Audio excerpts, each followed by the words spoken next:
नमस्कार दोस्तों। अब की बार 400 पार, लेकिन 300 तक भी नहीं पहुंच पाए बीजेपी सरकार। आखिर क्या ऐसे मेजर फैक्टर्स थे जिसके चलते इतने बड़ा नुकसान का सामना करना पड़ा? मोदी जी अपने भाषण में अक्सर अब की बार कह रहे थे, और जितने भी बीजेपी के पॉलिटिशियंस थे वो अब की बार उनका ये सपना था कि अब की बार 400 पार हो जाएंगे, लेकिन 400 क्या, बीजेपी की सरकार 300 तक भी नहीं पहुंच पाई।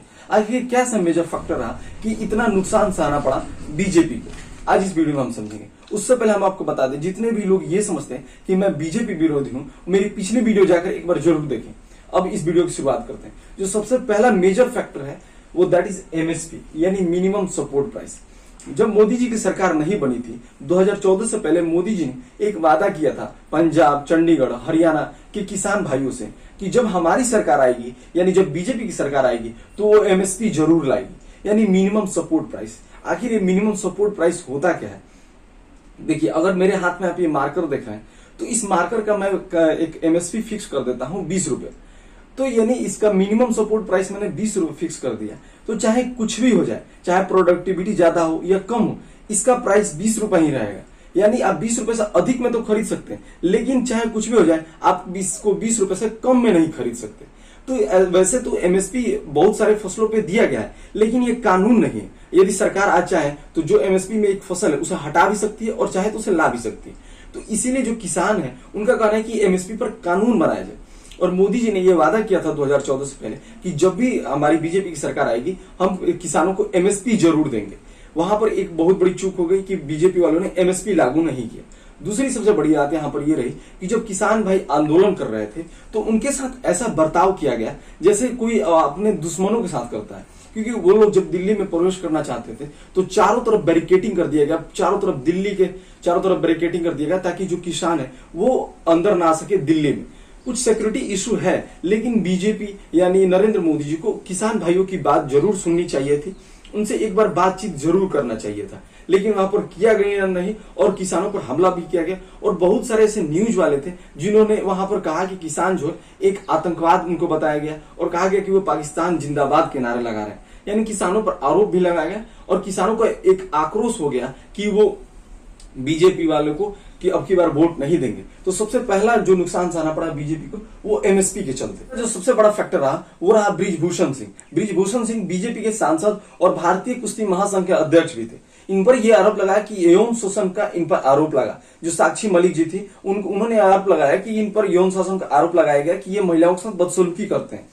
यहाँ पर बड़ा फैक्टर यह था कि जब जो भी पहलवान है उन्होंने जब धरना प्रदर्शन किया तो ना ही किसी बीजेपी के नेता ने उनकी बात सुनी, ना ही नरेंद्र मोदी जी ने बात सुनी। और इतना तक जो भी पहलवान थे उन्होंने अपना मेडल तक लौटा दिया, लेकिन किसी नेता ने उन लोगों की बात नहीं सुनी।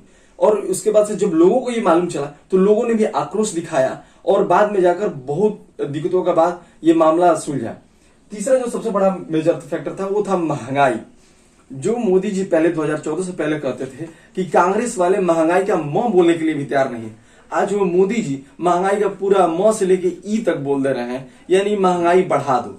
इतनी ज्यादा महंगाई बढ़ा दी मोदी जी ने, जिसके चलते बहुत ज्यादा दिक्कतों का सामना करना पड़ा। जो गरीब लोग हैं, गरीब लोगों का ये कहना था, जब बीजेपी की सरकार नहीं थी उस समय मोदी जी ये कहकर आए थे कि हम जब हमारी सरकार आएगी हर चीज सस्ता हो जाएगा, चाहे वो सिलेंडर का दाम हो, चाहे पेट्रोल का दाम हो, चाहे कुछ भी हो, हर चीज का दाम हम सस्ता कर देंगे। तो यहाँ पर मोदी जी ने जैसे उनकी सरकार बनी उन्होंने पेट्रोल का भी दाम बढ़ा दिया, डीजल का भी दाम बढ़ा दिया, सिलेंडर का दाम बढ़ा दिया, जिससे आम व्यक्ति को बहुत ज्यादा दिक्कतों का सामना करना पड़ा। स्मृति ईरानी जी जब कांग्रेस की सरकार थी तब स्मृति ईरानी जी चिल्ला चिल्लाकर कहती थी, जब उस समय सिलेंडर का दाम 500 रुपया था, चिल्ला चिल्लाकर कहती थी, धरना प्रदर्शन करती थी। लेकिन जब सिलेंडर का दाम 1200 हो गया तब भी इनको नहीं दिखा स्मृति ईरानी जी को कि इतनी ज्यादा महंगाई हो गई है। तो यहाँ भी एक बहुत बड़ा फैक्टर था मोदी जी को कम वोट मिलने। इसके बाद जो है वो है एजुकेशन। मोदी जी ने एजुकेशन का ई भी नहीं बोला और इन भी नहीं बोला, क्योंकि मोदी जी चाहते ही नहीं है कि भारत शिक्षित हो। क्योंकि मोदी जी ने कोई नया पॉलिसी नहीं बनाया एजुकेशन को लेकर ताकि बच्चा हर घर घर शिक्षा पहुंचे। रही बात जीएसटी की, तो इन्होंने एजुकेशन पर 18% जीएसटी लगा दी। हम निर्मला सीतारमण जी से रिक्वेस्ट करते हैं कि आप अमीर घर की हैं, आपको इंग्लिश बोलने आता है, आप चूंकि बहुत बड़े रईस जादी हैं, आप बीजेपी की फाइनेंस मिनिस्टर हैं, तो आपको इंग्लिश बोलने आता है, आपके बेटा बेटी जो भी हैं आपके पूरे परिवार को इंग्लिश बोलने आता है, क्योंकि वो लोग तो बड़े स्कूल में पढ़ते हैं। लेकिन जो गरीब घर का बच्चा है, वो तो हम लोग सरकारी स्कूल में पढ़े हुए बच्चे हैं, तो हम लोग को इंग्लिश बोलने कहां से आएगा।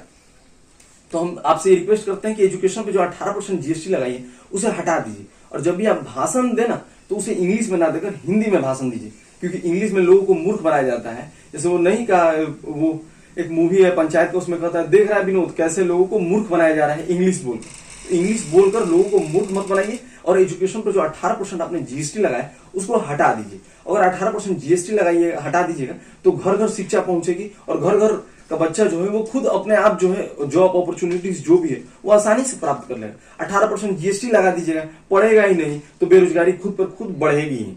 इसके बाद जो मेजर फैक्टर आता है वो है मणिपुर। मणिपुर में बहुत ज्यादा दंगे भड़के, बहुत लोगों की जान गई, लेकिन बीजेपी वाले नेता या मोदी जी भी मणिपुर का एम बोलने के लिए भी तैयार नहीं थे। वहां पर एक बार भी वो विजिट नहीं करने गए। वहां पर लोगों ने उनको बहुत ज्यादा रिक्वेस्ट किया कि एक बार कृपया एक बार मोदी जी मणिपुर आइए, और जो यहाँ पर दंगे हो रहे हैं उसको शांत करवाइए और उस पर कुछ स्ट्रिक्ट एक्शन लीजिए। लेकिन बीजेपी वाले या कोई भी नेता या मोदी जी भी मणिपुर नहीं गए। वहीं पर ये भी बहुत बड़ा फैक्टर था बीजेपी को कम वोट मिलने में। इसके बाद जो था दैट इज इलेक्टोरल बॉन्ड। जो मोदी जी अक्सर अपने भाषणों में हिंदुओं की व्याख्या करते हैं, हिंदुओं के प्रति अपना सहानुभूति दिखाते हैं, वो यहाँ पर फंस गए। क्योंकि इलेक्टोरल बॉन्ड एक ऐसा चीज है जो बड़ी बड़ी कंपनीज है, उनको यदि अगर जो बड़ी बड़ी कंपनी है वो बीजेपी वालों को फंडिंग करती थी, वो भी 5 करोड़ 6 करोड़ रुपए बहुत ज्यादा फंडिंग करती थी बीजेपी वालों को। तो यहाँ पर टोटल जो बीजेपी की फंडिंग हुई थी 6000 करोड़ रुपया हुआ था। ठीक है, तो बीजेपी वालों ने जो भी नरेंद्र मोदी जी भाषण दिया करते थे कि हम सनातनी हैं, हम हिंदू मुसलमान के बीच में जो नफरत की बात किया करते थे, तो वहां पर जब हिंदू समाज में ने भी देखा कि ये जो है बीफ एक्सपोर्टिंग कंपनी से फंडिंग ले रहा है, यानी जो गाय भैंस मतलब बीफ एक्सपोर्टिंग कंपनी है वो भी चंदा दे रही है बीजेपी को, 10 करोड़ 5 करोड़ इस तरह का फंडिंग दे रही है, तो आखिर वे हिंदू कैसे हुए और हिंदू के समर्थक कैसे हुए जब ये बीफ एक्सपोर्टिंग कंपनी से पैसे लेकर उसे बंद नहीं कर रहा है। तो यहाँ पर भी लोगों की आंखें खुली और लोगों ने जब देखा कि इलेक्टोरल बॉन्ड के थ्रू ये बीफ एक्सपोर्टिंग कंपनी से पैसा ले रहा है, जितने बड़े बड़े कंपनीज है उनसे पैसा ले रहे हैं, तो लोगों ने भी बीजेपी को इस बार कम वोट दिया इन सब फैक्टर्स के चलते। इसके बाद और यदि हम फैक्टर्स देखें तो मोदी जी काफी ज्यादा धर्म के नाम पर लोगों के बीच में लड़ाते हैं।